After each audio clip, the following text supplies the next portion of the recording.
આ મેં કારેલા લીધા છે. હવે એમાં આપણે મીઠું ભરશું. કારેલાને મીઠું ભરીને આપણે કલાક રહેવા દઈશું, એટલે કડવાશ બધી નીકળી જશે.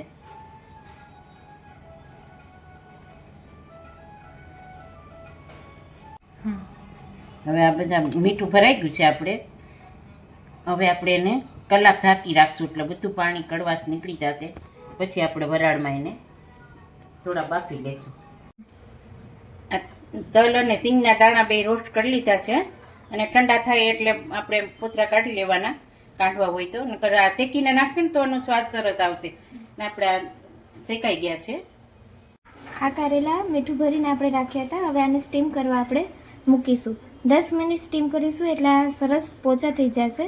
પછી આપણે શાકનો વઘાર કરીશું. આવી રીતે આપણે લોયામાં સ્ટીમ કરવા મૂકી દીધા છે. 10 મિનિટ સ્ટીમ કરશું. ત્યાં સુધીમાં આપણે શાકનો મસાલો કરીશું.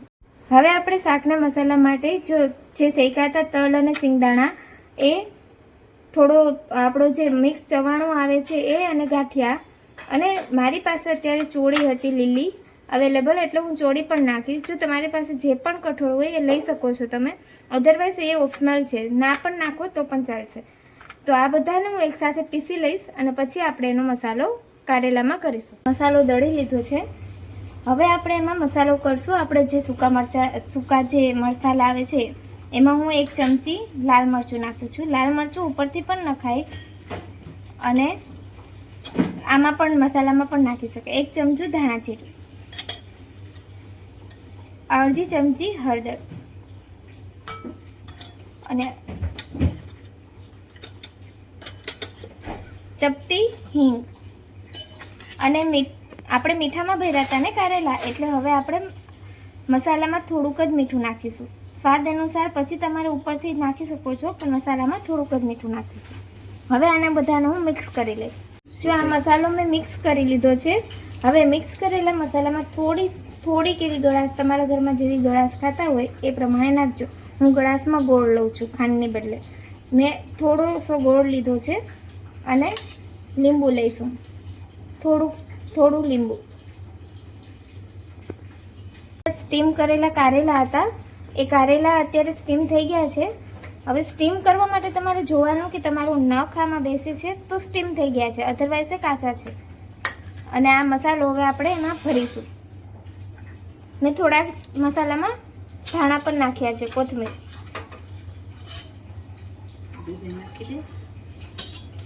ઉપર ગાર્નિશ માટે જોઈએ. હવે આપણે આ તેલનો આપણે વઘાર કરીશું કારેલાના શાકનો.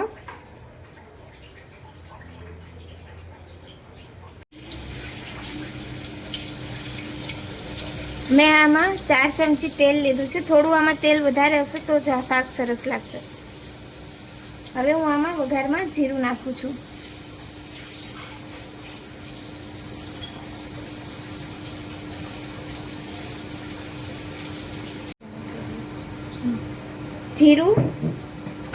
જીરું થવા આવ્યું છે.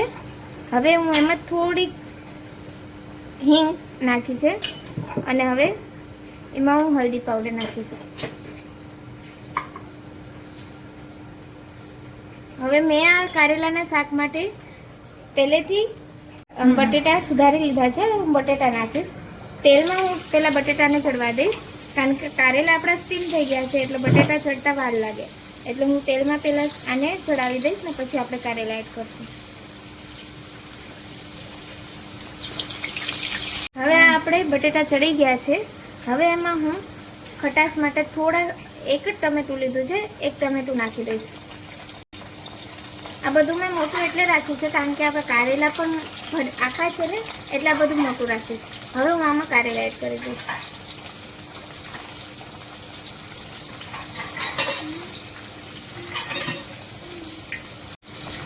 કારેલા એડ કરી દીધા છે. હવે હું થોડું ઉપરથી આમાં લાલ મરચું પાવડર નાખીશ.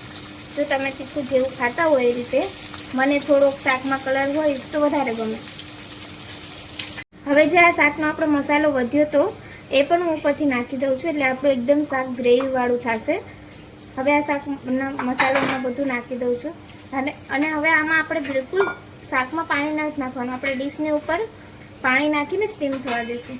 આ રીતે મેં ડીશ ઉપર પાણી રાખીને એને સ્ટીમ થવા દેશું એટલે સ્ટીમનું પાણી અંદર પડશે અને શાક બફાઈ જશે. આ આપણું શાક ચડી ગયું છે અને જો કલર પણ સરસ આવ્યો છે અને બધું જ શાક એકદમ જ બધા એકબીજા સાથે મસાલા મિક્સ થઈ ગયા છે એટલે ખાવામાં પણ ટેસ્ટી લાગશે. હવે આપણે એને સર્વ કરી લઈશું. જો આપણું શાક આ તૈયાર થઈ ગયું છે અને હવે હું એને સર્વિંગ માટે ઉપર કોથમીર ભભરાવી દઈશ. તૈયાર છે આપણું કારેલાનું શાક.